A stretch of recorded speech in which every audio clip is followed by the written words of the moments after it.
Usa ka nagpailang inmate sa Davao City Jail ang nanawag sa One Mindanao aron isaysay ang iyang bersyon sa kung sinitabo sa pagpatuman sa Operation Greyhound ito nakalabayng Sabado kung asa upat ka mga inmate ang napatay ng tulo ka mga pulis ang samdan. Aniyang eksklusibong report. Sa report gikan sa hiniusang pwersa sa Davao City Police Office o Philippine Drug Enforcement Agency o PDEA, upat ka mga inmate ang napatay sa otoridad human kini misukol.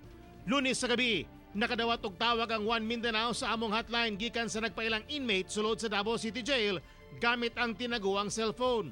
Wala na nagpaila among inmate tungod og alang usab kuno sa iyang seguridad sulod sa prisuan. Walay media nga nakakuha sa nitabo sulod sa Davao City Jail, busa gisaysay sa mong inmate ang sitwasyon. Pagsulod nila sa katong sa main gate, diretso sila dasmag sa mga silda. Naa sila ginapangita ng mga tao. Pati ang mga BGMP sir, gipangkusasan man, ipangkuhaan mga baril. Wala may BGMP ato nga panahon ato diri kay ang naa ato sa taas ug naa sa ubos, puros mga SWAT, puros mga pulis na high power kay mga baril. Gipangimakak sa kapulisan nga ilang gidisarmahan ang mga miyembro sa BGMP. Dili na tinod no kanang disarming sa personnel sa BGMP. We have not disarmed any personnel from the BGMP during the Greyhound operation. Imposible usab kunong dunay sumpak o kutsilyo ang napatay nga mga inmates tungod nabutang sila sa isolation ug makapilang gi-search una ang operasyon. Pag mag-search ng BGMP sa Bartolina, tanang sinina nimo, ipangagpo nimo na, ipagawas nimo sa silta, itaktak nimo dito sa gawas. Kasi pag kung sana imong pagsura, tanang mga unlan nimo sir, di ba unlan naman ay mga punda ato ang silalom, tanang mga para mahumok siya. Sisiyo nila na sir para makita ang kung sa sulod. Kanya, asa man gibutang sa mga kauban na mo sir ang sumpak o kutsilyo. Mo na mong question. Sa report sa DCP o PDEA, tulo ka pulis ang samdan, samtang upat ka inmate ang napatay kay misukol gamit ang sumpak o kutsilyo. Gawas ka, pero naay nagation na ito sir ha. Naay nagation sa gawas sa silda. Rehas naman siya. So, naay mga pulis gapon na nagation sa gawas silda. Ikaw sir, nakasunod sa silda. Makawala para kagsukol na nagation sa mo sa gawas sa silda. Pagawas atong wali labot. Madungog po mo sir, kulata sila. Pag kulata sila sir, kulata.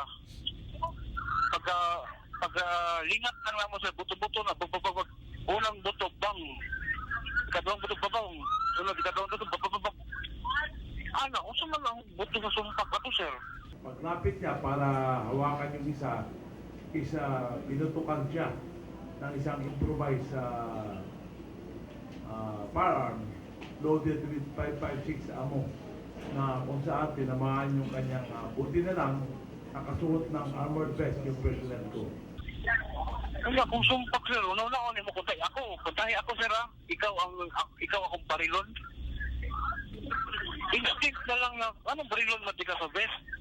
Naumon dito ka. Kuntay ako sir, nakakutsilyo. Kung damdabon di ka, anong kamuton pa man di ka?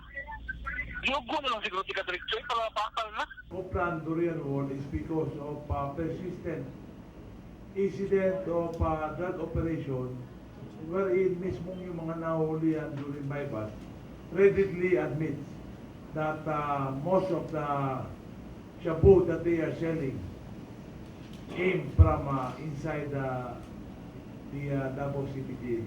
Kung kuntahin na may makasulod rin, kami din sa ubos blind niya na ang nakabaluan na siguro ang mga BGMP lang. Kaya i-blame nila sa among mga dalaw na kabalo ba mo kuyaw kayang search diri sir?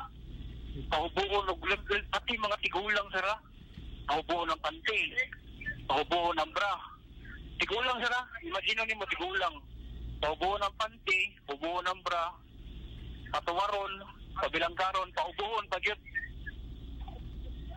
Ya makahuno na pagkuha na sir. Bit-bit og shot mo diri pasulod.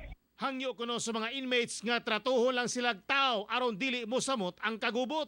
No, to nangisog ko karon noon kung sa may tabo sa ko sagran man no 3,000 man ni kabuk diri.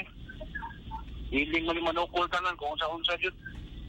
kung sa di lang gusto. Ilang panawagan, Itarong lang ni Piripas para lang nila nagtarong, ibalik ang mga dalaw, ibalik ang mga pagkaon na tarong, sa tuhon nila dilihayop. Tao lang mo ni. Ipaili nila sa komunidad ba na dilitan ng piniriso, mga salbahis o maldito. Salamat, sir.